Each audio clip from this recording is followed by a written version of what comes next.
everybody, and welcome back to the Consummate Athlete Podcast. I'm Molly Herford. And I'm Peter Glassford. So first we'll start with what we've been up to this week. What I've been up to has been hiding in the woods to take pictures during one of Peter's races, and that was this past weekend. Yeah, we raced at Albion Hills, which is just north of the big city of Toronto. It's a really fast course. I think we actually set the new highest average speed in an O Cup that I can ever remember, and I do keep my eye on that. So I think combination of open wide course and the level in Ontario is just still increasing. So I narrowly missed the win, unfortunately, but it was a really fast day and felt good, and yeah, so that was exciting. And then we followed that up Monday with a big long walk, dropping the car off at the mechanics, and then walked over to the pool, and I got in some laps while Molly did battle with an overcrowded pool. Little bit of elbows out swimming with a woman who refused to get out of the way in a 5-person in a lane situation where she just needed to do backstroke every other lap. So that was, I guess, a good practice for triathlons because it spent a lot of the time kind of dodging around people and surging and that kind of stuff. So ultimately, but I think it was an interesting experience because part of going to a pool or any new sport is, learning how things work, right? So I was sort of like, there's a lot of people.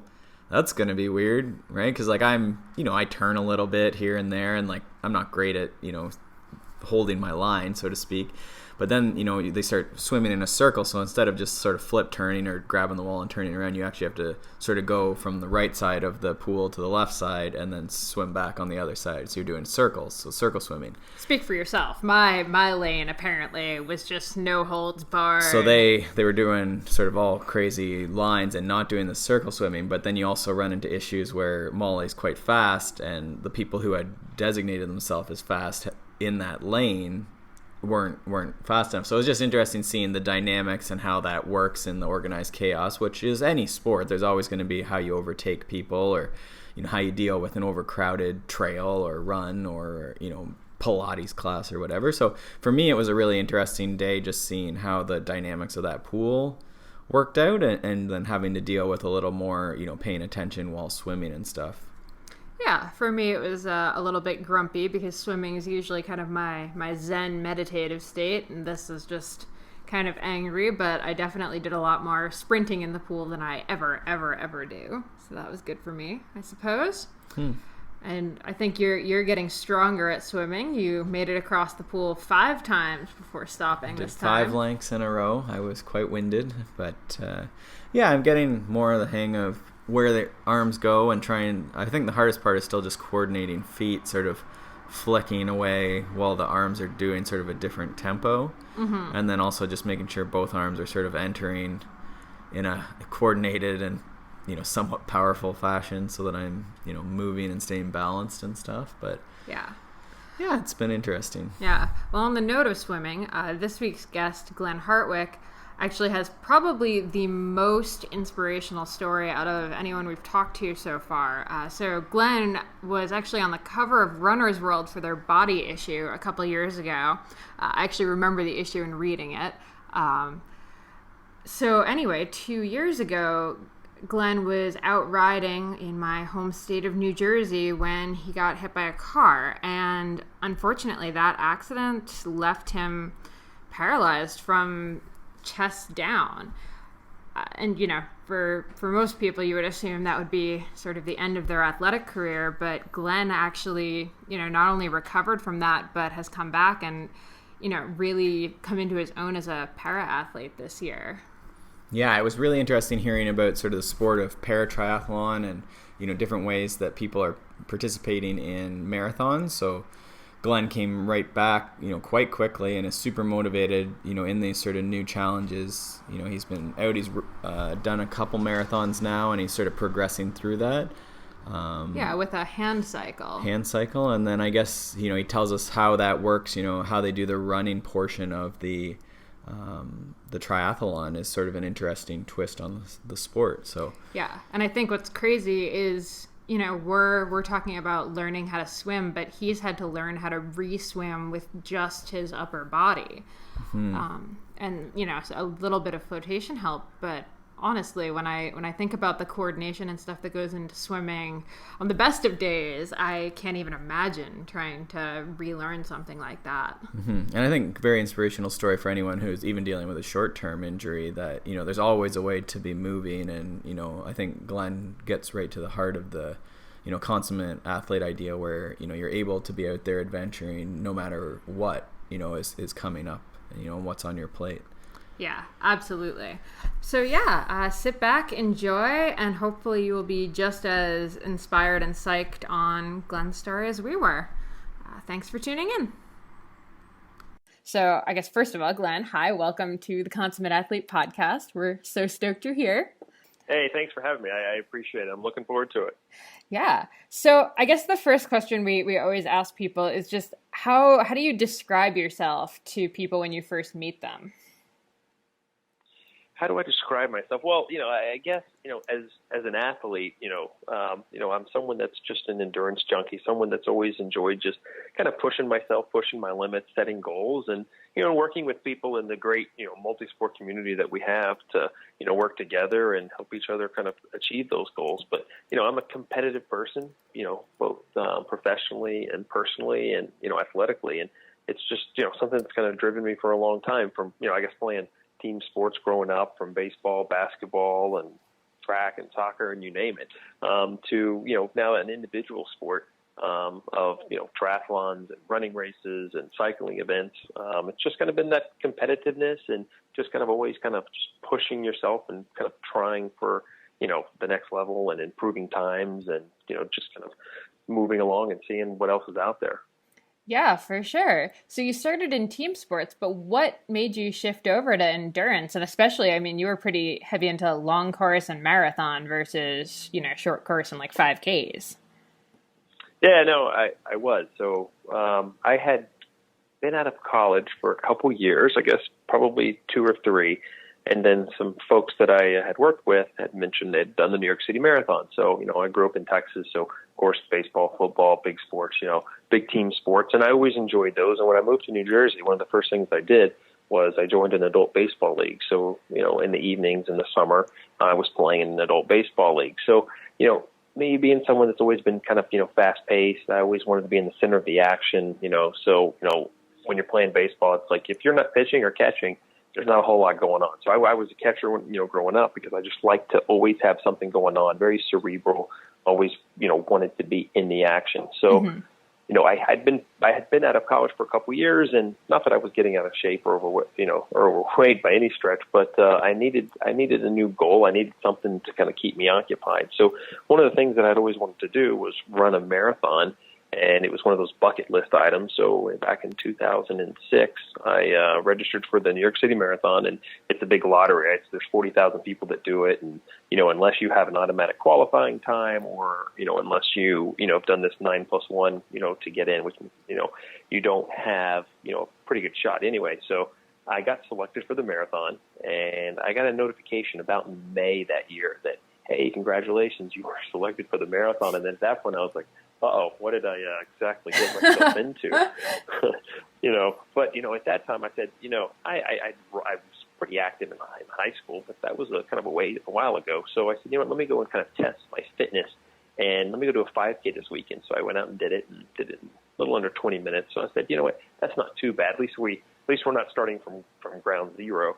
So, that was kind of my transformation. And then, I ran, I Googled, if you will, kind of a basic, running calendar, training plan, for a fall marathon. So I kind of followed that very liberally. I mean, I should have done a lot more than I did, longer runs I definitely should have done, but I figured, I'm an athlete, I'll be fine. So here comes November that rolls around, and, it was an experience like no other. It was one of the greatest experiences of my life, yet it was one of the hardest things I'd ever done. But I crossed the finish line in 4 hours and 2 minutes in my first race, and I thought, never again.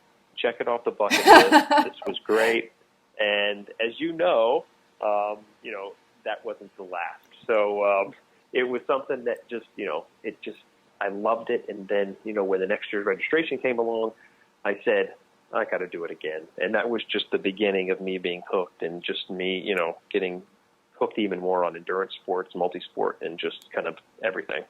Yeah, and I mean, so that ended up leading to where, you know, some people might know you from your Runner's World cover. So how did that come about? Yeah, so, pretty cool story back in 2012. So up until that point, I mean, I had done over, maybe 125 different, running races, triathlons, from a 5K up to Ironman. And, so Runner's World had a casting for a body issue that they were doing. And this was supposed to be like kind of a 8 or 10 page spread of different, just kind of real runners' bodies, that kind of thing. So I submitted for the casting, and then they called me back and said, "Hey, congratulations, we want you to shoot for the article." So nice. Very excited. I've never really done anything like this before. So it was. I remember exactly. It was just weird that I remember this. But September 22nd, I go into New York City, and they have the white page behind you, kind of doing the photo shoot. And I'm like, this is kind of cool. So, I shot, by myself, and then I shot with one of the ladies, and then, with a group of ladies. And then I guess fast forward about a month, and they said, "Oh, congratulations, you made the article." I'm like, that's wonderful. And then they called me back, I guess about a week later, and said, "Oh, you've made the kind of the opening of the article. Like, we're going to do the intro of the story about runners' bodies and what you like, what you don't like about your legs, or your knees, or your feet, that kind of stuff." And then I guess a week before the magazine was to come out, and this was the December issue, they called and said, "Congratulations, you made the cover." Nice. So nothing I had ever expected, and was completely blown away. Kind of one of those once in a lifetime things. But very excited to from the folks over Runner's World, and extremely grateful for that opportunity. That's super cool. And I have to admit, the body issue is one of my favorite issues pretty much every year. It's like the one that I will buy from the newsstand without fail.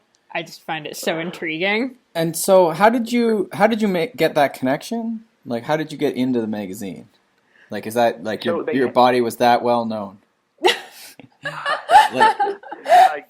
guess it was. I don't know. Maybe before or after. I got to be honest. I was a little nervous. So I have a day job, and I'm an accountant, and I'm in finance. But then I was a little worried at work. I was like, man, so I'm shirtless. Yeah, now you're like the hot topless guy on the cover of a and not magazine. Just the cover of the magazine. Like, there's video, and we'll link to it and stuff. Like, every interview is you without your shirt on, which I love. It's amazing.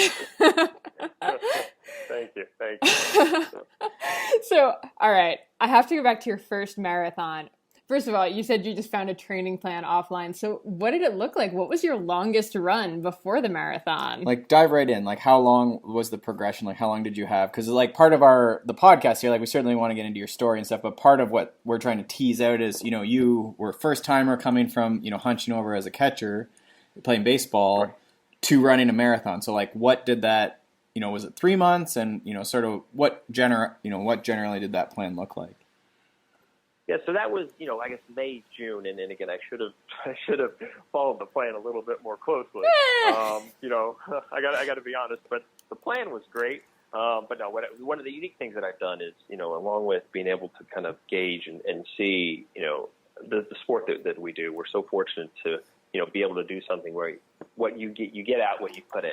And, and I've tracked every single mile. I have an Excel, go back to my finance background. I have an Excel schedule of back in 2006 from the very first run I did all the way up to even right now what I'm doing now. So, I can see, right, the direct correlation between my improvement in times and the amount of effort that I'm putting in. So that's pretty cool. And very unique to our sport. Unlike a lot of things in life, being able to get that instant feedback. But, I think my longest run was about 18 miles. And, I ran probably 3 days, sometimes 4 days a week, but I definitely, would have liked to have picked it up a little bit more. But again, this is coming from, from being a catcher and not having, a solid foundation and not having, had made running, an integral part or a consistent part of my life, for the last, 4 or 5 years. Mm-hmm. So, I definitely, took it easy, and I definitely, I wasn't hooked yet because I didn't have that big event. I didn't have that New York City Marathon experience to say, oh my God, this is it. This is why people do this kind of crazy stuff. Yeah. Because up until that point, it was just, I'm going to go out running. I'm going to go run 5 miles and then 10 miles and then kind of build up from there. but it was just kind of running around the neighborhood, just kind of by myself. And then, down the road, you start factoring in running groups and training partners, and then that's kind of where things take off. But it was all kind of by myself at first, so it was just kind of really localized, but just didn't really recognize my full potential just in that first year. Yeah. Did you find actually that down the road working with training partners and finding groups helped you get better with training? It did, up until, I started, eventually I had, coach and that kind of stuff. But, there's such a social aspect of running that a lot of people enjoy. And it helps motivate a lot of people to say, hey, we're going running at, 6 o'clock in the morning, we're meeting at the track, or we're going on our long run on Saturday at 3 o'clock with a group of people. You got to be there, right? So that definitely helps. It helps push people to kind of stick to schedules. But, I think for me, in multi-sport is that, I wasn't a runner in high school. I wasn't a runner in college. I wasn't a swimmer in high school or college. And then ultimately into my, triathlon days, the good part about training with other people, and then in the area that I'm at, New York City area, there's so many great athletes. And the cool thing about it is I was always training with people that were better and faster than me. And so it always pushed me to kind of my potential. So I was always working extra hard, on the track or on long runs or in the pool and swimming to kind of keep up with people that were much better than me. And inherently that made me a better athlete. Yeah, it's funny. We actually talked to another guy on the podcast, Dakota Gale, who said almost the same thing. Like when he's trying to learn or get better at something, he doesn't try to find groups of beginners. He tries to find groups of people that are already doing much better than him. So he has to keep up. Oh, absolutely. Well, has to keep right. Yeah, and then also those people hopefully are nice and will tell you, you got the wrong shoes, or you should not wear cotton or something like this, right? Give you tips along the way to sort of accelerate that. Yeah. Oh yeah, for sure. I mean, these people have been doing this, before me, and it's good to have that network of individuals to kind of lean off of. But don't be too annoying or you asking too many questions. But people are great. I mean, that's what's great about the sport is people are forthcoming and want to share all kinds of knowledge, and it's pretty cool. Yeah, I think that's something that gets missed about endurance sport a lot of the time, though, because it's like an individually timed sport. People tend to kind of forget that, no, this is how you make friends and develop these awesome, long-lasting friendships and find rad people to train with and stuff. No, yeah, absolutely agree. I mean, there's been, every single person I've ever trained with or raced with and, or raced against, it's, we're all wishing the best for each other. And, we're competitive, but, when the gun goes off, but we want everybody to succeed. And that's the pretty cool thing about it. Totally. So, all right, jumping forward, do you want to give us kind of the quick version of how you got injured and, what that time in your life looked like? Yeah. So, after 2012. So after the Runner's World, I'd been in multiple triathlons, Ironmans, and, I just finished Ironman Texas in May 2014. Oof. And I was getting ready for Ironman Canada in July 2014, a race that I had done out in Whistler the year before. Mm-hmm. And I was on a training ride just south of the George Washington Bridge. I was headed south. It was a Thursday morning, probably about 6:15 in the morning, and I'd already done about almost 40 miles. Okay. And I'm headed south, and a car makes an illegal U. So on my bike, a car makes an illegal U-turn right into me.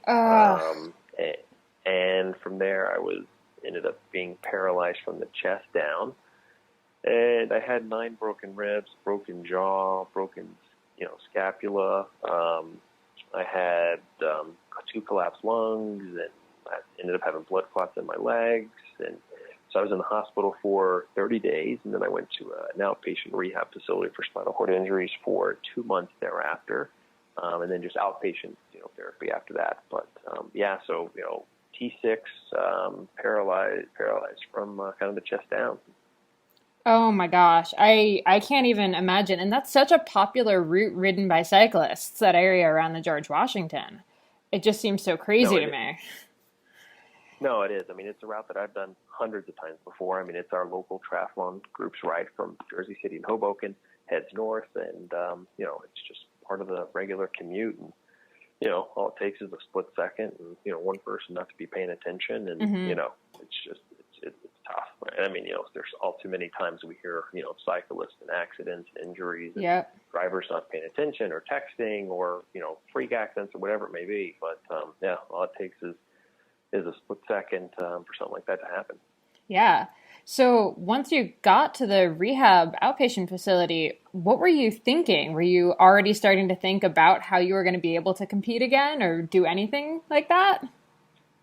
Yeah, so, it took a while for, I guess, me to understand the extent of my injury of the paralysis, because no one really told me, because they didn't want me to kind of give up hope. They wanted me to make sure I was, doing all that I could do to kind of keep fighting. But meanwhile, I think everybody already knew. But they just didn't want to tell me. So I kind of slowly and surely, kind of figured it out. But I came to the realization really quickly that, okay, this is what it is. We have to pick ourselves up and kind of figure out what's next. And and for me, and part of it was I knew that so I was losing a lot of weight. So my ribs and everything else. I mean, I was at racing weight. I had just finished Ironman Texas at like 165 pounds, and I had lost almost like 30 pounds. Oof. Because my mouth was wired shut for a month, so I wasn't eating, and I just wasn't. My metabolism was still going, but it was not a good time. But fortunately, again, with the multi-sport community, I had so many friends in the sport just come visit me and call me and write, and it was. It really kind of was inherently motivating, but I'm a competitive person, and I was looking online for different organizations that supported athletes, like now myself as a paralyzed athlete. So I came across the Challenged Athletes Foundation. So this organization specializes in bringing people with physical disabilities back into the world of sports. It could be through like a hand cycle in my case that I got first, or it could be someone with like a prosthetic leg. So looked into the organization, said, you know what, this is what I'm going to do. I'm going to get a hand cycle, and I'm going to do the New York City Marathon next year. So I filled out an application for hand cycle, and I said, okay, this is what I want to do. This is kind of my background and my history, and when 2015 rolls around, I'm going to do the New York City Marathon, kind of less than a year and a half from my accident, and then I picked a couple other races that I was going to do as well. So sure enough, they got my application and said, you've been awarded a hand cycle. So that spring, I think like in January, I got the hand cycle. So I had 11 months to get ready for it again. So here I am getting ready for another New York City Marathon and trying to figure out a training plan. So I didn't Google it this time, but so there was no hand cycle for dummies kind of training. But I kind of knew what I needed to do. I mean, it was the same type of bike mechanics. So, but part of the problem is, right, so I'm still very weak and I'm not very strong. And, I can't just easily just get on the bike like I used to. It takes help from family and friends to help, not a bunch, but just takes an extra person to help me get on and off. So anyway, I do a few workouts up until April. And actually on April the 12th, 10 months to the day of my accident, I did the Rutgers Half Marathon in the hand cycle, which is pretty cool. So those folks have been very supportive for me through the years, and it was great to be able to get back and do that and kind of test my fitness. So that went well. And then over the summer, maybe like July on, I really became focused and started working out again 3 to 4 days a week, and I started feeling stronger. And and because I was at such like ground zero again, in my training. And kind of in my strength overall, being able to kind of roll around in my manual wheelchair every day, that made me stronger. And then the hand cycle made me stronger, both for the race coming up and also just in life in general, right? So all of a sudden, I'm getting healthier, I'm putting weight back on. So it really helped me, in so many ways, being able to kind of come back and get ready for that next step, which was the New York Marathon in November of 2015.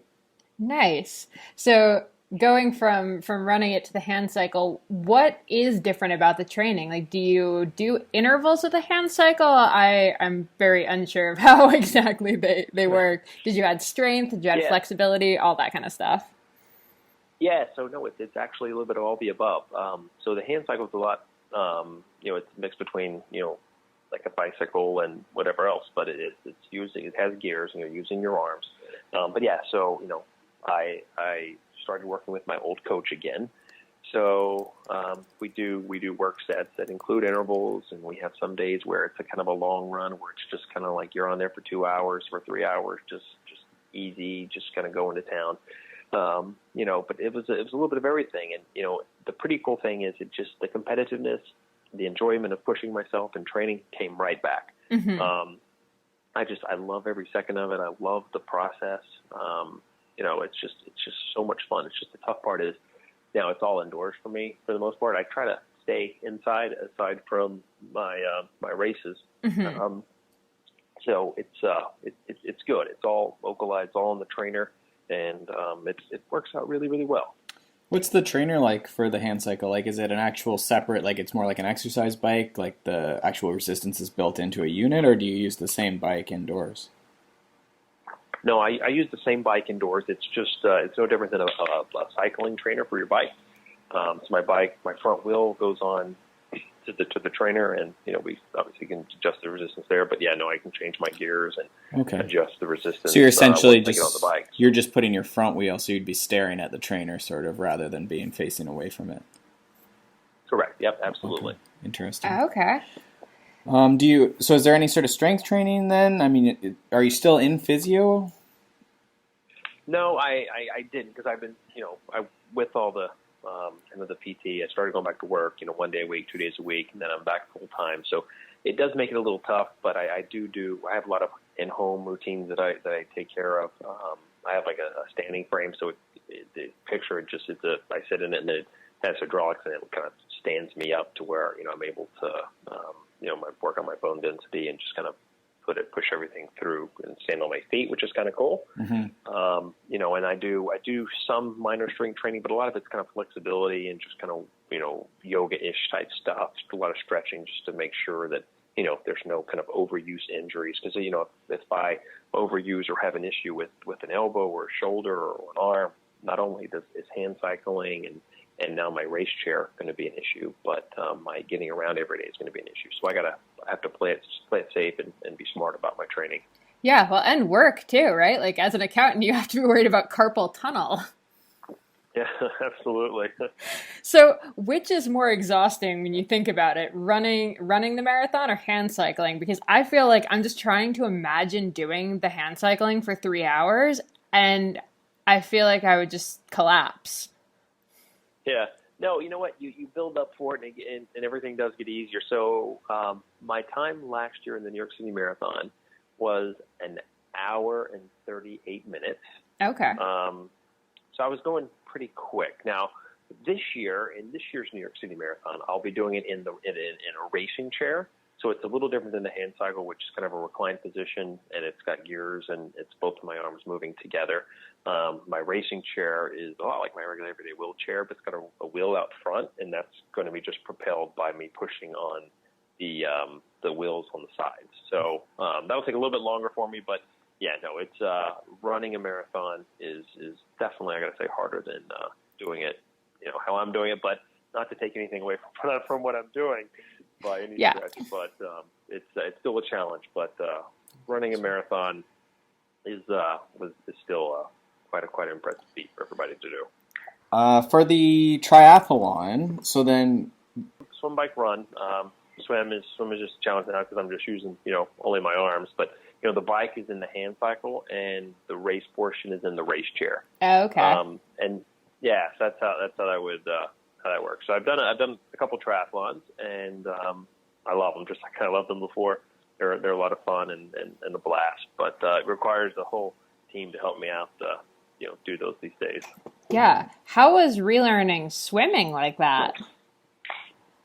It was tough because I was obviously swimming was, I got to be honest, the least favorite of the three. Mm-hmm. As a triathlete. And, part of the problem now is it's such a production, right? So I got to get the lift and got to get in the pool, and, it's my legs sink and they drag, and, so I'm not very efficient in the pool and not very streamlined. So, the drag creates its own challenges, and then every 25, yards, you're turning around. So I can't push off with my legs like, everybody else does. So oh, geez. It's just, it takes a little while, but, it's not bad. I mean, when I'm out swimming, I'm kind of I'm floating in the water, so it's feeling good and it's kind of liberating. But after a while, when I'm swimming laps, trying to get ready for my mile and a quarter swim and my half Ironman, that becomes quite tedious. But but I'm just thankful and just glad to be out and being active, and I'm doing it with folks I've trained with before, so that's pretty cool.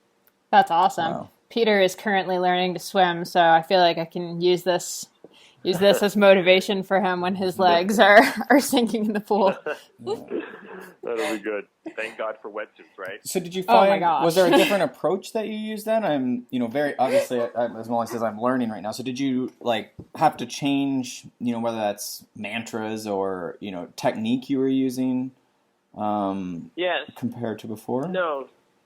Yeah, no. So I'm trying to work on, power and some rotation as much as possible. But part of the problem, so where I'm injured at, is at my chest level.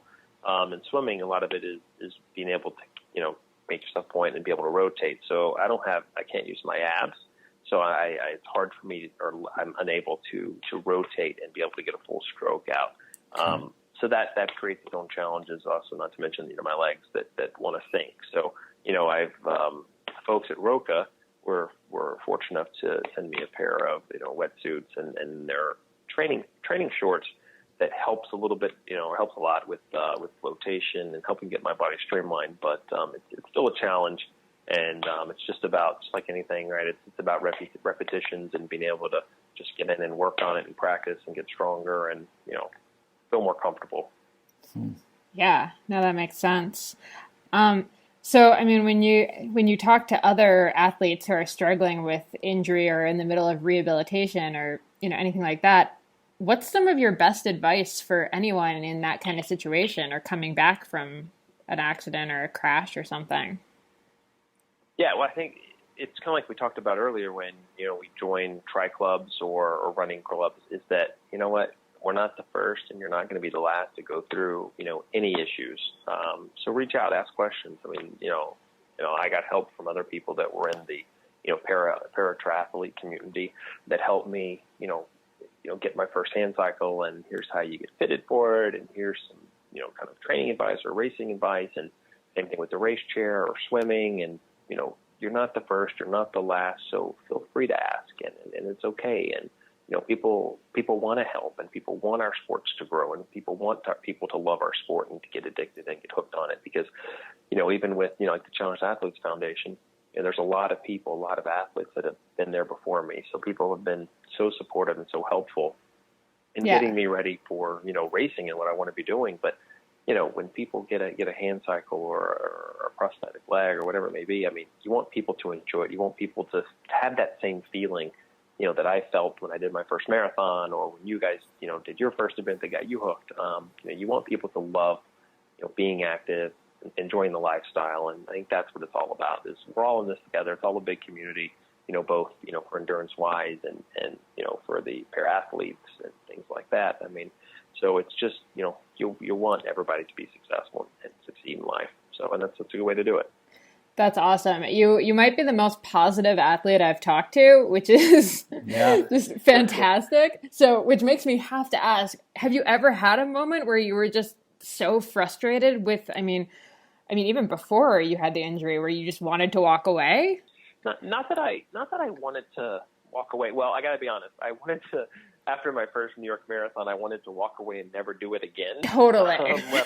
After I crossed the finish line, because it was just like one of those things where it was like so painful and hard and like difficult to do, and I was just like, I literally wanted to walk away and never do it again.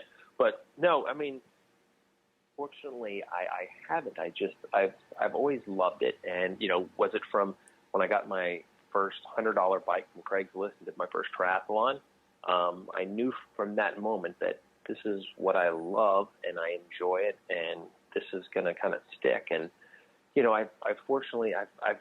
I've been disappointed. There, two events come to mind in particular. There was one year in 2012 where I did Ironman New York, and all the Ironman triathletes want to qualify for Kona, right? It's the World Championships, and I missed it by one spot. I missed it by a minute and a half. Oh. And I'm looking at my times, and I could have done. So when you're doing a 9 hour and 50 minute race, to miss qualifying by a minute and a half. It's a little frustrating. Mm-hmm. So, I was quite frustrated with that. It didn't make me want to walk away. It just kind of fueled the fire for me to train harder and better and come back and be even better to where that was not, any doubt there. So that was one of my more, I think disappointing, but one of the times where I was a little frustrated, but I used that to make me a better athlete and, go from there. Yeah. And I mean, that must have been such a huge help for you kind of having that background when you were in rehab, the ability to be like, I'm not going to, I'm going to take this challenge as a new challenge and figure out how to go forward. And no, you're right. I mean, and for whatever reason it is, however I was able to do it, I just said, you know what, well, it is what it is. And, let's pick ourselves up and, excuse me, and move on. And, so it was a little bit of that kind of training mentality and knowing that you don't get where you want to be overnight. It takes time. It's a grind. It's a process, and no different than, my first marathon, when I did 4:02 all the way to, my last PR marathon where I did 2:57.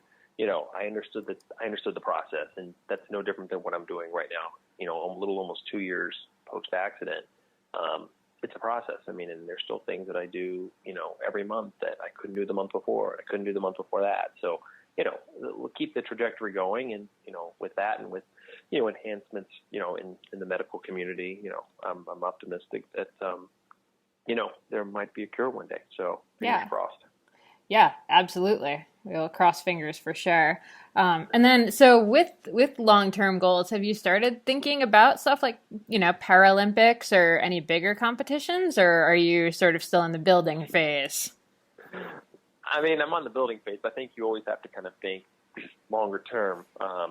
And I'm not sure there's anything bigger than the Paralympics. But, knowing those every 4 years, and this is actually the first year that triathlon and paratriathlon is in the Rio Games. Right. That's pretty exciting for the Paralympics.